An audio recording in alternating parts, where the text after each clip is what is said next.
Hi friends, எல்லாரும் எப்படி இருக்கீங்க? நான் ரொம்ப நல்லா இருக்கேன். இது மார்கழி மாதம் 4வது நாள் பிரம்ம முகூர்த்த விளக்கு போடுறதுக்கோசம் காலையிலே பார்த்தீங்க அப்படின்னா எழுந்து பார்த்தேன். வெளியில் மழைலாம் பெஞ்சிருந்துச்சு. அதனால் கோலம் போடாமல் பிரம்ம முகூர்த்த விளக்கு போடக்கூடாதுன்னு சொல்லிட்டு வெளியில் போய்ட்டு சின்னதாக ஒரு ஸ்டார் கோலம் மட்டும்தான் போட்டேன். அப்புறம் நான் முருகருக்கும் சேர்த்து விரதம் இருக்கிறதுனால நான் சாமிக்கு பட்டையை போட்டாச்சு. பட்டையை போட்டு சாமிக்கு விளக்கெல்லாம் ஏற்றி முடிச்சுட்டு எனக்கு தெரிஞ்ச சாமியோட ஸ்லோகம் சொல்லிட்டு இருந்தேன். வேல்மாறல், திருப்பாவை, திருவம்பாவை சொல்லிட்டு அதுக்கப்புறம் ஒரு 2 3 துதி இருக்கும்ல முருகன்து, அதை சாமிகிட்ட சொல்லி முடிச்சுட்டு அதுக்கப்புறம் நெய்வேத்தியமாக பார்த்தீங்க அப்படின்னா கொய்யாப்பழம் வச்சுருந்தேன். காலையில் வடை குழம்பு வைக்கலான்னு சொல்லிட்டு நேற்று நைட்டே ஊற போட்டு தான் தூங்கினேனே நான் கடலப்பருப்பேன்.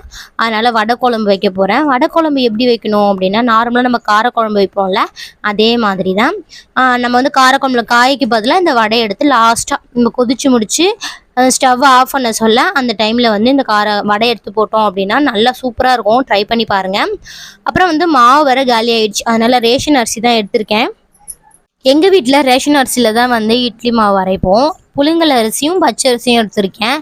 இதில் 5 அதில் 5 எடுத்தோம் அப்படின்னா அரை கிலோ உளுந்து போடலாம் எனக்கு தெரிஞ்சு.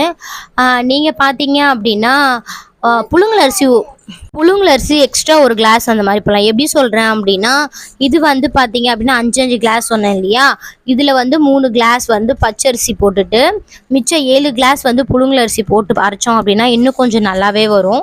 நீங்கள் ட்ரை பண்ணி பாருங்கள். இது வரைக்கும் கடையில் மாவு அரிசி மாவு வாங்குவீங்க இல்லையா, அது இல்லாமல் நீங்கள் இந்த மாதிரி ட்ரை பண்ணி பாருங்கள். இது நல்லாவே உங்களுக்கு யூஸ் ஆகும். அரிசியை வேஸ்ட் பண்ண வேணாம்ல, அதனால தான். எனக்கு இது நல்ல எப்படி சொல்கிறது, இட்லியாகவும் வரும், தோசையாகவுமே வரும். நீங்கள் ட்ரை பார்த்துட்டு மறக்காமல் கமெண்ட்ஸில் சொல்லுங்கள். அதுக்கப்புறம் இல்லாமல் இது என்னுடைய செகண்ட் சேனல் வீடியோக்கோசம் நான் எடுத்துகிட்டு இருக்கேன். இது பார்த்தீங்க அப்படின்னா சின்னதாக ஒரு தள்ளு வண்டி, இந்த பொம்மையெல்லாம் வச்சு தள்ளிட்டு போவாங்கள்ல அந்த மாதிரி ஒரு தண்டு வண்டி. இது ஒரு டாலோட செட்டு. ஒரு வீட்டில் குட்டி பசங்க ஜாலியாக விளையாடிட்டு இருக்காங்க. அதனால அந்த மாதிரி செட்டு. கிச்சனில் நல்லா இருக்கா அப்படின்னு சொல்லுங்கள். இது என்னோடய பார்பி வீடியோக்காக நான் எங்கள் வீட்லேயே ஒரு இடத்த ஒதுக்கி நான் பண்ணியிருக்கேன். இதில் பார்த்தீங்க அப்படின்னா குட்டி குட்டியாக மாலை இருக்கும். நம்ம டெம்பிள் கோயில் கதைலாம் போடுவோம் இல்லையா, அந்த மாதிரி இருக்கும்போது அதுக்கு யூஸ் பண்ணுறதுக்கோசம் சின்ன சின்ன மாலை, அப்புறம் இந்த தேங்காய்லாம் இருக்கும்ல, அந்த தேங்காய்லாம் நானே தயாரிச்சுலாம் வச்சுருக்கேன். வேல் பார்த்திங்கன்னா சாமியோட வேல், நிறைய என்னென்ன குட்டி குட்டியாக கிடைக்குதோ அதை எல்லாமே எடுத்து வச்சுருவேன் நான். அதுக்கே எங்கள் வீட்டில் இருக்கவங்க கத்திக்கிட்டே இருப்பாங்க, எல்லாமே எடுத்து வச்சுருக்கேனே அப்படின்னு சொல்லிட்டு. இங்கே பார்த்தீங்க அப்படின்னா அவ்வளோதான். அதுக்கப்புறம் இன்றைக்கி சாமி வேலையும் இருந்துச்சு. குங்குமஞ்சாலாம் வைக்கணும். நாளைக்கு வெள்ளிக்கிழமைன்றதுனால இன்றைக்கி எல்லாமே ரெடி பண்ணி வைக்கணும்ல, அதனால சாமிக்கு குங்குமஞ்சள் வைக்கணும். அதனால் படி எடுத்து ஓரமாக வச்சுட்டு சாமியோட சாஸ்தா விளக்கு, அப்புறம் காமாட்சியம்மன் விளக்கு என்கிட்ட இருக்கிற எல்லாம் ரெடி பண்ணிகிட்டு இருந்தேன். சைடில் மாவை வேறு அரைச்சிட்டு இருந்தேன். ஆனால் இன்றைக்கி வேலையாக போச்சு எனக்கு. ரொம்ப இன்றைக்கி தான் கொஞ்சம் வேலையாக இருக்கிற மாதிரி இருந்துச்சு. நாளைக்கெலாம் ஃப்ரீ ஆகிடுவேன். அதனால பார்த்திங்கன்னா விளக்கு தமிழுக்கு தான் தேய்ச்சாச்சு. கார்த்திகை தீபத்துக்கு ஏற்றணும்ல விளக்கு, அது எல்லாமே கழுவி திருப்பி மேலே எடுத்து வைக்கணும்னு சொல்லிட்டு எல்லாமே திருப்பி கழுவி கவுத்து போட்டு தண்ணியெலாம் வடிகட்டிட்டு மேலே எடுத்து வச்சிடலாம் அப்படின்னு சொல்லி ரெடி பண்ணிகிட்டு இருக்கேன்.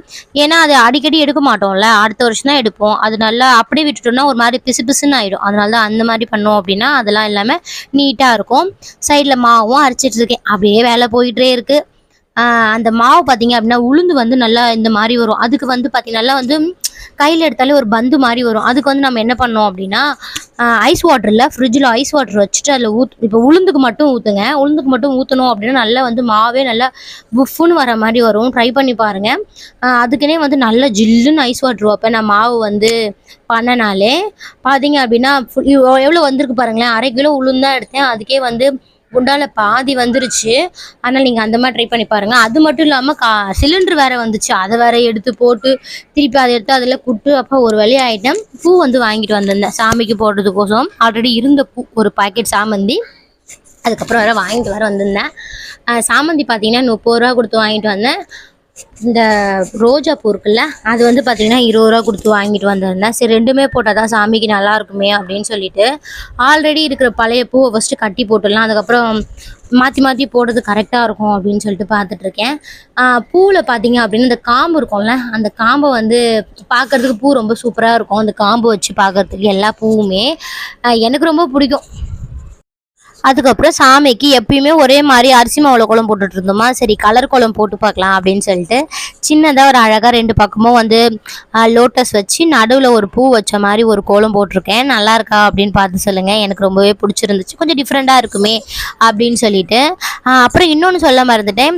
இந்த காமாட்சி அம்மா நடுவில் வந்து ஒரு ஸ்டாண்டு மாதிரி வச்சுருக்கோம்ல, இது வந்து நான் இப்போ தான் ஃபஸ்ட் டைம் வந்து யூஸ் பண்ணுறேன். ரொம்ப நாளாக வாங்கணும்னு நினச்சிட்டு இருந்தேன். இப்போ தான் மீஷோவில் ஆர்டர் போட்டிருந்தேன். வந்துருச்சு. 6 ஸ்டாண்ட் வந்து 140 ரூபா கொடுத்து வாங்கினேன். நல்லாவே வந்து நல்லா வெயிட்டாக சூப்பராக இருக்குது. எனக்கு ரொம்ப பிடிச்சிருந்துச்சு. ரொம்ப நல்லா வாங்கி ஏற்றணும் அப்படின்னு நினச்சிட்டு இருந்தேன். ஒரு வழியாக ஏற்றியும் முடிச்சாச்சு. நைட்டுக்கு பார்த்தீங்க அப்படின்னா சப்பாத்தி பண்ணிட்டு இருக்கேன். சொன்னல காலையிலேருந்து என்னென்ன வேலை பண்ணிட்டு இருக்கேன். நான் மாவு அரைச்சேன், வெள்ளைத்தன்மை தேய்ச்சேன், அப்புறம் இன்னொன்று வேலை பண்ணியிருந்தேனே, ஏதோ 2-3 வேலை போயிட்டு இருந்துச்சுங்க. கொஞ்சம் டயர்டாக தான் இருந்துச்சு. வீடெல்லாம் வேறு க்ளீன் பண்ணிவிட்டு அந்த பார்பி வீடியோ பண்ணிட்டு இருந்தோமா, அப்படியே போயிருந்து. சப்பாத்தி வந்து எனக்கு பூரி வரவே மாட்டுதுங்க. அது என்னன்னே தெரியல. எனக்கே கொஞ்சம் கஷ்டமாக தான் இருக்குது. உங்களுக்கு யாருக்கா டிப்ஸ் செஞ்சால் மறக்காமல் கீழே கமெண்ட்ஸை சொல்லுங்கள். நம்ம நாளைக்கு வீடியோவில் பார்க்கலாம்.